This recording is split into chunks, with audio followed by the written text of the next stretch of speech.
একটা স্বৈরাচারকে আসলেই বঙ্গভবনে রেখে এই রাষ্ট্রকে সাস্টেনেবল জায়গায় নেওয়া অত্যন্ত কষ্টকর। আপনি নিশ্চয়ই দেখছেন বারবার ষড়যন্ত্র হচ্ছে। আগরতলা ষড়যন্ত্র করেছিল সেই আপনার 53 বছর আগে। আজকে সেই ষড়যন্ত্রের একই রূপ আমরা কিন্তু দেখছি। এদেশের তরুণ প্রজন্ম রক্ত দিয়ে 24-এর স্বাধীনতা এনেছে। সেই ষড়যন্ত্রের মাধ্যমে রাষ্ট্রকে ক্ষতিগ্রস্ত করবে, সর্বোচ্চ জায়গায় বসে এদের তরুণ প্রজন্ম বেঁচে থাকতে কখনই সেটা হতে দেব না। বৈষম্য বিরোধী ছাত্র জনতা শহীদ মিনারে তাদের প্রোগ্রাম ছিল। ইতিমধ্যে তারা 1 সপ্তাহ সময় দিয়েছে রাষ্ট্রপতিকে। এরই মাধ্যমে আমরা বলতে পারি যে রাষ্ট্রপতির বিদায় ঘণ্টা নিশ্চয়ই বেজে গেছে। কারণ ছাত্রদের এই বৈষম্য বিরোধী ছাত্র জনতার এটা এদেশের গণমানুষের আকাঙ্ক্ষা। প্রয়োজনে আবার রক্ত দিব, তারপরও ছাত্র জনতার যে 1 সপ্তাহ সময় দিয়েছে, আমি মনে করি তিনি যদি বিজ্ঞ হন, মানবিক হন, মনুষ্যত্ববোধ মানুষ থেকে, নিশ্চয়ই সংবিধান অনুযায়ী তিনি রাষ্ট্রের 1 নম্বর ব্যক্তি, 1 নম্বর তিনি স্থানে আছেন। তা আমরা সেই সম্মান তাকে দেখাতে চাই। আমরা দেখতে চাই তিনি সসম্মানে তার অবস্থান থেকে তিনি সরে যাবেন। এখন প্রশ্ন উঠতে পারে তিনি সরলে কি হবে? রাষ্ট্রের সাংবিধানিক শূন্যতা দেখা দেবে না কি হবে? আমি বলতে চাই অন্তর্বর্তীকালীন সরকারটি আমাদের যে আসলো সেটাও তো পুরো সংবিধান মেনে হয় না।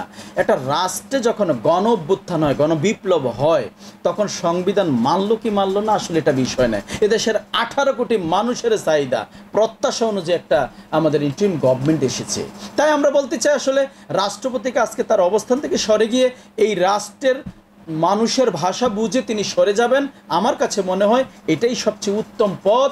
এই যে ফ্যাসিজম গত 16 বছরে কায়েম করেছিল, সেই ফ্যাসিস্ট সরকারটি বিদায় নিয়েছিল। প্রশ্ন আসছে তিনি কি বলতে করেছেন না করেননি? আমি বলতে চাই যিনি পালিয়ে গেছেন, যে চোর স্বৈরাচার পালিয়ে যায়, তিনি পদত্যাগ করলেন কি করলেন না এটা আমাদের কাছে মুখ্য বিষয় না। এটা আলোচনাও আমরা করতে চাই না।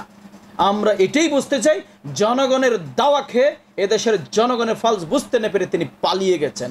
এটাই সত্যি, এটাই ইতিহাস। এই বাংলাদেশ যতদিন থাকবে এদেশে স্বৈরাচার যে পালিয়ে গেছে, 2006 সালেও কিন্তু এই স্বৈরাচারে কিন্তু তিনি পালিয়ে গেছেন। বাংলাদেশের 53 বছরের ইতিহাসে আর কোনো স্বৈরাচারই পালায়নি।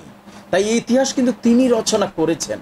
তাই আগামী দিনে ইতিহাস প্রজন্ম থেকে প্রজন্ম, যুগ থেকে যুগ, যুগান্তর এই ইতিহাস হয়ে থাকবে স্বৈরাচার পালিয়ে যায়। তার অহংকার, অহমিকার, দাম্ভিক্যের ধ্বংস আর পতন যে অনিবার্য, সেটাই কিন্তু প্রমাণিত হয়েছে। আসলে আমরা রাষ্ট্রপতিকে এই ছাত্র জনতার গণ অভ্যুত্থানে তিনি থাকার কথা ছিলেন না বা থাকারও কথা নেই, বাট এদেশের মানুষ আমি মনে করি যেহেতু একটা গণ অভ্যুত্থান হয়েছে আর কোনো রিস্ক নিতে চায়নি, সেই জায়গাটি তিনি ধরে রাখতে পারেননি, তার ব্যর্থতা। কারণ আজকে দেখেন যে পদত্যাগের একটি ইস্যু সামনে এসেছে, ষড়যন্ত্র হচ্ছে, আপনার বিশ্ববিদ্যালয়ে ষড়যন্ত্র হচ্ছে, আপনার আনসারে ষড়যন্ত্র হচ্ছে, পুলিশ বাহিনীতে ষড়যন্ত্র হচ্ছে, আমাদের বিচারালয়ে নিশ্চয়ই আপনি দেখেছেন যে সেখানে কী ধরনের ষড়যন্ত্র হচ্ছে। তাহলে আমরা মনে করি ছাত্র জনতার যে গণ অভ্যুত্থান, রক্তের উপরে ভর করে রাষ্ট্র স্বাধীন হয়েছে, 24-এর এই যে রাষ্ট্র স্বাধীন হয়েছে, এটা কোনো ষড়যন্ত্রের মাধ্যমে ভঙ্গুর হোক, ধ্বংস হোক, এটা আমরা কখনোই চাই না। তার জন্য আমরা মনে করি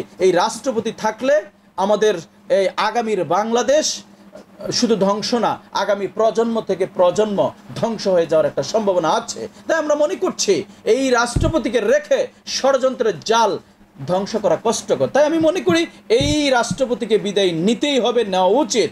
তাই বলছি তিনি যদি মানবিক হন, বুদ্ধিমান হন, তিনি নিজের থেকে সরে গিয়ে রাষ্ট্রকে এগিয়ে দিবেন। রাষ্ট্রপতি বাংলাদেশের 1 নম্বর ব্যক্তি সংবিধান অনুযায়ী। তার বিরুদ্ধে ফৌজদারি কোনো মামলাও হয় না, এত সম্মান দিয়েছে সংবিধান। সেই মানুষটি 5 তারিখে জাতির সামনে এসে যে বক্তব্য দিলেন যে সাবেক প্রধানমন্ত্রী তিনি পদত্যাগ করে তিনি চলে গেছেন, তিনি তার বক্তব্যে বলেছেন, আমরা দেখেছি মিডিয়াতে আছে, এটা ইতিহাস হয়ে সারা জীবন থাকবে। পক্ষান্তরে তিনি আবার আরেকটি বক্তব্যে তিনি মতিউর রহমান চৌধুরীর যে মানবজমিনী সম্পাদক, তার কাছে তিনি যে বক্তব্য দিলেন, নিঃসন্দেহে জাতিকে আমরা মনে করি এটা চক্রান্তেরই অংশ। আজকে দেখেন আপনি একজন রাষ্ট্রপতি যে বক্তব্য দিবেন বা কথা বলবেন, এটা একটা আইন, এটা আইন। তিনি যে বক্তব্য দিবেন নিঃসন্দেহে এটা আইন, এটা ইতিহাস, এটাকে ভায়োলেট করা কারই ক্ষমতা নেই। তাহলে তিনি 5 তারিখে যে বক্তব্য দিলেন জাতি দেখেছে, তিনি আজকে যে বক্তব্য দিলেন একজন সম্পাদকের সামনে বা কথা বললেন বা আলাপচারিতা নিয়ে আসলেন, সেটা অন্য ধরনের। তার মানে তিনি একটা চক্রান্তের যে তিনি প্রধান হোতা, ইতিমধ্যে রাষ্ট্র মানে জনগণের মাধ্যমে সেটা প্রমাণিত হয়ে গেছে তিনি এই চক্রান্তের মূল হোতা। আমরা বিশ্বাস করি এই চক্রান্তকারীকে তার জায়গায় রেখে রাষ্ট্রকে ষড়যন্ত্রের মুক্ত করা অত্যন্ত কষ্টকর। জনগণের পালসি যদি বুঝতে না পারেন, জনগণের স্পন্দন যদি বুঝতে না পারেন, ভাষা বুঝতে না পারেন, প্রত্যেকটি স্বৈরাচারের এভাবেই বিদায় হয়, হয়তো তারও হবে। সবার সবচেয়ে বড় কথা হচ্ছে জনগণের পালস বুঝতে হবে, ভাষা বুঝতে হবে।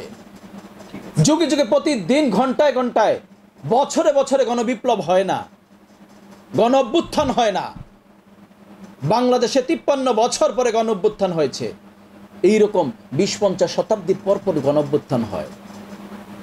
এই গণ অভ্যুত্থানের মাধ্যমে যে বাংলাদেশ পেয়েছি, কোনো ধরনের চক্রান্তকারীর দুষ্ট চক্রান্তের মাধ্যমে, গসিটি বেগমের চক্রান্তের মাধ্যমে রাষ্ট্রকে ক্ষতিগ্রস্ত হতে আমরা দিব না। সেটাই আমাদের প্রতিজ্ঞা। ইনশাআল্লাহ আগামীর বাংলাদেশ হোক সুন্দর, মানবিক, সেই প্রত্যাশায় একজন তরুণ প্রজন্মের কর্মী হিসাবে এগিয়ে যেতে চাই। আমার রাষ্ট্রকে এগিয়ে নিতে হবে।